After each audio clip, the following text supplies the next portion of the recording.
It's how I think about bikes. Today is a good day because we are going to be putting on the parts that we selected in the first episode and fitting the wheels that we built in the second episode. Before we get started, however, there are some loose ends to tie up on the frame. Like my own Corpus, it's nearly 40 years old, and I am hoping the pieces can stay together for another 40.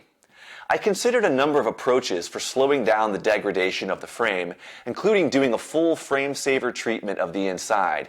But in the end, I decided to just treat any exposed metal on the outside and monitor the rest over the next season. The process for treating the frame was first pass with tinfoil and WD-40 to remove the surface rust, second pass with degreaser, and third pass with boiled linseed oil to seal off the bare metal.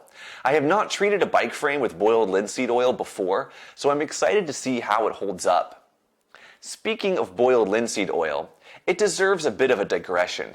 If you're like me and determine how exciting a project is by how dire the warning labels are on the required chemicals, then you'll be wanting to use boiled linseed oil for everything, which is appropriate because the bottle recommends it for concrete, wood, metal, and many other materials. The label reads, "Danger of combustion. Materials such as rags used with this product may begin to burn by themselves. After use, put rags in water or lay flat to dry." While I was trying to reassure my family that I wasn't actually going to burn down our house, my son brought up an interesting question. Why is it safe in the bottle, but dangerous when soaked into a rag? Now that I've finally got around to uploading this video, he can have his answer. Or at least as good of an answer as the C I got in organic chemistry 20 years ago has prepared me to give. Linseed oil is a triglyceride that comes from flax seeds. It is about 55% alpha-linoleic acid, which, like most other matter on God's green earth, is eager to react with oxygen.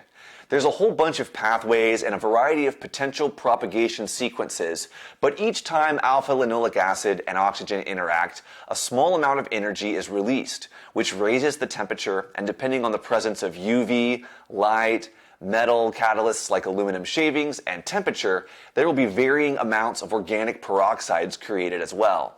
An organic peroxide is simply some carbon chain with two oxygens single bonded to each other. Now I know what you're thinking.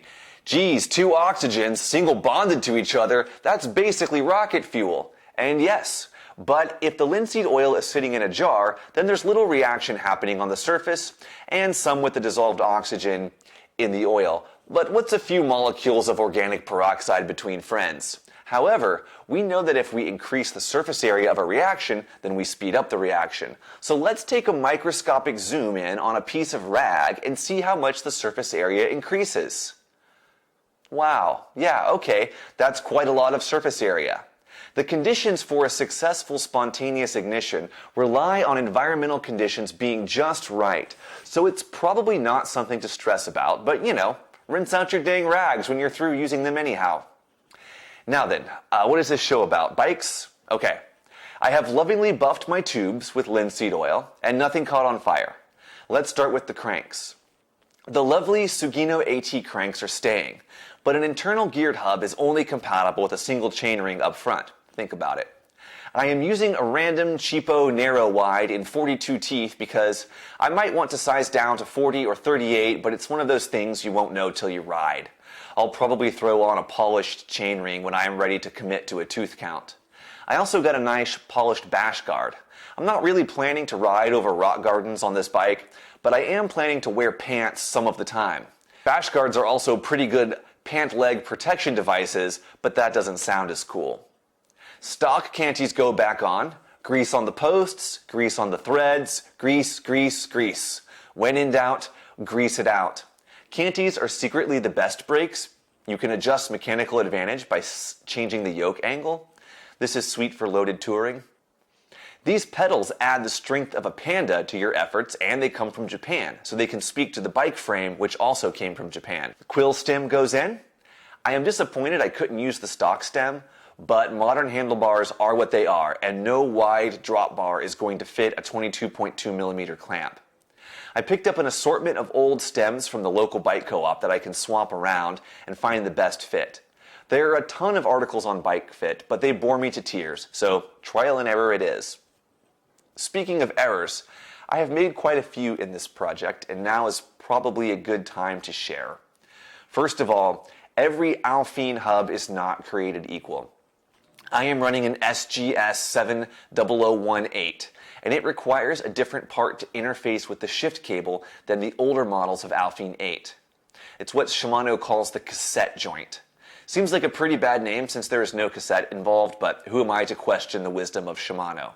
At any rate, the part I got was superficially similar, but has a different spline layout and shift direction. If I had done a bit more research, I would have been able to make an informed choice instead of just accepting whatever the bike shop told me I needed. Secondly, I made a very amateur mistake with some aesthetic consequences. I was planning to keep the fenders I have been running for years, but the front fender had some sticky residue on it, and I made the foolish decision to use Goo Gone on it without trying a little in an inconspicuous area first. It made war with the plastic and left behind this horrid milky discoloration. I'm going to try and buff it out, but I don't have high hopes. As of today, I am still waiting for tires, lights, and grip tape to come in. The bike could be made rideable if I ran the old tires, except that I am waiting for a new cassette joint to come in. We shall see if it arrives in time for the eclipse. The only way to know is to watch the next episode. Thanks for joining us. This has been How I Think About Bikes. Okay, cool. It's the button up top. Yep, the red one.